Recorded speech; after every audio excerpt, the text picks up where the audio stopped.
Горки 120 дарегиндеги бул 2 кабаттуу имаратта азыр мейманкана жана ар кандай чакан кызмат көрсөтүүчү жайлар иш алып барат. Бирок үй 2010 жылга чейин ишкер Керескан Мамбетовага таандык болуптур. Мамбетова аны 2019 жылы Акун ун комбинатына 13 миллион сомго күрөөгө коюп, 700 тонна ун алган. Бирок иши оңунан чыкпай, карызды убагында төлөй албай калган соң ишкерге Акун компаниясы 55 миллион сом айып салган. Жыйынтыгында үй Ленин райондук соту аркылуу депутат Чыныбай Турсунбековдун адамдарына өткөрүлүп берилиптир. Бул үйдү эптеп сактап калышыбыз керек. Бул үйдөн деген эптеп тамак ичип атабыз. Бир туугандарым сага ишенип берсек, ушундай болуп калды эми. Жерди болсо, жерди алабыз дешип, 1 жылдан жүрүшүп, ответи жок дегенди уктук.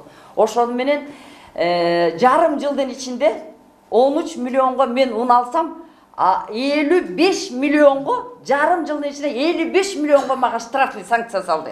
Ошол бүгүнкү күндө тартып алынган кыймылсыз мүлктү мыйзам чегинде оценка жүргүзүп, торктон өткөрүп, закондо мына Кыргыз Республикасынын Жарандык кодексинин законунда бар 335-336 статьяларында эгерде залогодержательге каршы болгон сумма өндүрүүдөн сот аркылуу чечилсе, ашык акчасын кайра төлөп берүүгө милдеттүү. Ушундай эле жол менен үйүн тартырып жиберген экинчи жабырлануучунун жактоочусу Жекшенбек Сабыралиевдин айтуусунда Акунун комбинатынын коммерциялык директору Рустам Жунушев Рыскүл Абдраманованын 300 000 долларлык үй мүлкүн тартып алган. Карабаев Таир, совместно с ним был работник, исполнительный директор. Карабаев Таип деген бирөө менен ишкананын коммерциялык директору Жунушев Рустам, ун комбинатынын жумушчусу Шералиев дегендер биргеликте консигнация келишимдерин түзүп турушкан. Кийин аны Карабаевке берип турушуптур. Шералиев ошол адамдын кишиси экени тастыкталды. Работник мелкомбината Шералиев. Это все доказано.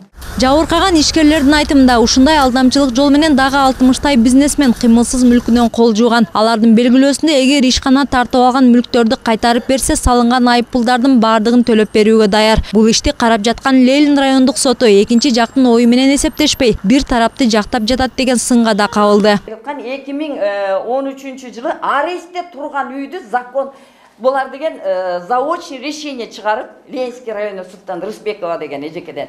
Ошону менен оформить этти. Арестте турган үй оформить этилди. Мындан улам биз жогорку кеңештин депутаты Чыныбай Турсунбековго телефон аркылуу байланышууга аракет кылдык. Ал бул маселе боюнча кабары жоктугун айтып, иштин чоо жайын тактаарын билдирди.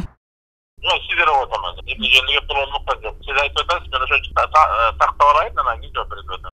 Бул соттук процесстер акыркы 10 жыл ичинде каралып жатканына карабастан ишкерлердин үнү бийликке жетпей келүүдө. Айласы кеткен жарандар бул жолкусунда ММК аркылуу өлкө башчысы Сооронбай Жээнбековго да кайрылууну туура көрүштү.